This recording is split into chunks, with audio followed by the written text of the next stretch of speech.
কাজা নামাজ পড়ার সঠিক নিয়ম কি? আপনার অতীত জীবনের সমস্ত কাজা নামাজটা আপনি কিভাবে আদায় করবেন? খুব গুরুত্বপূর্ণ একটি বিষয়। আমাদের মধ্যে অনেক মানুষ আছে 20 বছর নামাজ পড়ে না, 15 বছর নামাজ পড়ে না, এখন সেই নামাজটা আদায় করতে চায়। এর সঠিক নিয়মটা কি হবে আমরা এই বিষয়টা আজকে সংক্ষেপে জেনে নেব ইনশাআল্লাহ। প্রথম কথা হলো, নামাজ ওয়াক্ত মতো ফরজ, আপনি নামাজটা ওয়াক্ত মতো আদায় করবেন। কিন্তু ওয়াক্ত ছাড়া যখন বিলম্বে আপনি পড়বেন তখন ওই নামাজটা আপনার কাজা হয়ে যাবে, মানে ওই নামাজটা আপনাকে কাজা হিসাবে আদায় করতে হবে। নামাজ কাজা হিসাবে আদায় করবেন কিভাবে? আপনি যদি ধরেন ফজরের নামাজটা আপনি কাজা করলেন, এখন এই ফজরের নামাজটা কিভাবে আপনি আদায় করবেন পরবর্তীতে? বুখারীর বর্ণনায় নবীজি সাল্লাল্লাহু আলাইহি ওয়াসাল্লাম বর্ণনা করেছেন, আনাস ইবনে মালিক রাদিয়াল্লাহু তাআলা আনহু বলেন যে নবীজি আমাদেরকে বলে দিয়েছেন, যখন তুমি নামাজটা কাজা করে ফেলবে, অর্থাৎ ঘুমের কারণে অথবা বেখিয়ালি বশত তোমার কোনো নামাজ ছুটে গেছে, কোনো ওয়াক্তের নামাজ ওয়াক্ত মতো পড়তে পারো নাই, তাহলে তোমার স্মরণ হওয়ার সঙ্গে সঙ্গে অথবা ঘুম থেকে জাগ্রত হওয়ার সঙ্গে সঙ্গে তুমি এই নামাজটা আদায় করে নিবে। তুমি অন্য ওয়াক্তের জন্য ফেলে রাখবে না। তুমি জোহরের নামাজ কাজা করেছো, আগামীকালকে জোহরের নামাজে ওই নামাজটা তুলবে না, এমনটা নয়। বা ফজরের নামাজ কাজা হয়েছে, জোহরের নামাজে তুলে দিবে, বিষয়টি এমন নয়।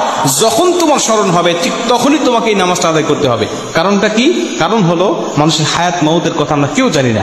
আপনি ফজর নামাজ কাজা করেছেন, জোহর আসার আগে আপনার মৃত্যু হয়ে গেছে, আপনার এই ওয়াক্তে নামাজ আপনি পড়তে পারেন নাই, এই এক ওয়াক্ত নামাজের হিসাব আপনি আল্লাহর কাছে দিতে হবে। আপনি দিতে পারবেন না, আপনাকে জাহান্নামী বলে আল্লাহ ঘোষণা দিয়ে দিতে পারে। এজন্য আপনাকে যখন স্মরণ হবে তখনই আপনি নামাজটা আদায় করে নেবেন। দ্বিতীয় নম্বর কথা হলো, যদি একাধিক নামাজের ওয়াক্ত ছুটে যায়, যেমন জোহর, আসর, মাগরিব, এশা সব ওয়াক্ত ছুটে গেছে, বা আপনি ফজর থেকে শুরু করে নিয়ে মাগরিব পর্যন্ত ছুটে গেছে, এশার নামাজের সময় আপনার মনে হয়েছে, বা এশারও আপনি পড়তে পারেন নাই টাইম মতো, একেবারে সবার আগে গিয়ে আপনার মনে হচ্ছে না নামাজ আজকে সারাদিন পড়তে পারিনি, কিভাবে পড়া যায়? আপনি সর্বপ্রথম সিরিয়াল মেনটেন করে যে ওয়াক্তে আগে ছিল ওই ওয়াক্তে নামাজটা আগে পড়বেন, অর্থাৎ ফজর আগে পড়বেন, এরপরে জোহর পড়বেন, এরপরে আসর, এরপরে মাগরিব, এরপরে এশা, এইভাবে আপনি টাইম মেনটেন করে সিরিয়াল মেনটেন করে আপনি পুরো নামাজটা শেষ করবেন। এমন হতে পারে যে আপনি এমন ওয়াক্তে নামাজ পড়তে গেছেন আগে 2 ওয়াক্ত বা 1 ওয়াক্ত নামাজ পড়তে পারেন নাই, বা 4 ওয়াক্ত পড়তে পারেন নাই। যেমন এশার নামাজের জামাতে আপনি শরীক হয়ে যাচ্ছেন, আপনি অতীতে 4 ওয়াক্ত নামাজ কাজা করেছেন, এখন আপনি কোন নামাজটা পড়বেন? জামাত ধরবেন আগে নাকি কাজা নামাজ আগে তুলবেন? এক্ষেত্রে মাসআলা হলো, আপনি আগে জামাতে নামাজে শরীক হয়ে যাবেন, এশার নামাজটা জামাতে পড়ে এরপরে আপনি সিরিয়াল মেনটেন করে নামাজটা আপনি আদায় করবেন।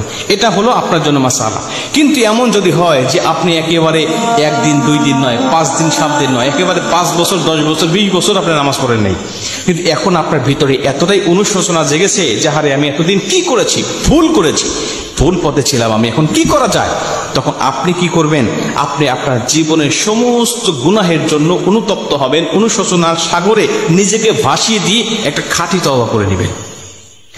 মুসলমান ভাইরা আমার, নবীজি বলেন, ইল্লা মান তাবা ওয়া আমানা ওয়া আমিলা আমালান সলিহা। আল্লাহ পাকের এই বক্তব্য অনুযায়ী নবীজি বলেন, যখন কোনো মানুষ আল্লাহ পাকের কাছে খাঁটি তওবা করে নিবে, আল্লাহ রাব্বুল আলামিন তখন তার জীবনের গুনাহগুলো মাফ করে দিবে, এবং বিগত জীবনে যত গুনাহ হয়েছে নামাজ না কাজা করে এরকে বদল করে দিবে। ফাউলাইকা ইউবাদদিলুল্লাহু সাইয়্যাতিহিম হাসানাত, সওয়াব দ্বারা বদল করে তার আমলনামাটাকে পরিপূর্ণ করে দিবে। এবং তিনি যে অনুশোচনার সাগরে ভাসিয়ে দিয়েছেন, তিনি যে ভালো হয়ে গিয়েছেন, এখন নামাজ কাজা করেন না, এখন 5 ওয়াক্ত নামাজ তিনি জামাতের সাথে আদায় করেন। এই নামাজটা পড়ার পাশাপাশি তিনি সুযোগ পেলেই কিছু নফল নামাজ আদায় করবে, সময় পেলেই কিছু নফল নামাজ তিনি আদায় করবে। কারণ নফল নামাজ নবীজি বলেন মানুষের ফরজের ইবাদতের ঘাটতি পূর্ণ করে।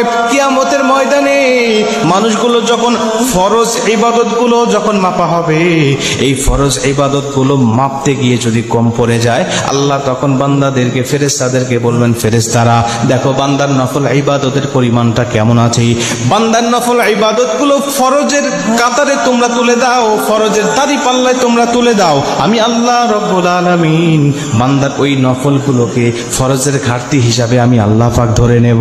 এজন্য নবীজি বলেন, বেশি বেশি নফল ইবাদতগুলো করতে থাকো, সময় পাইলে নফল নামাজ পড়তে থাকো, এর বিনিময়ে আমার আল্লাহ অতীত জীবনের কাজা নামাজগুলো আমার আল্লাহ রাব্বুল আলামিন তোমাদেরকে ক্ষমা করে দিবি।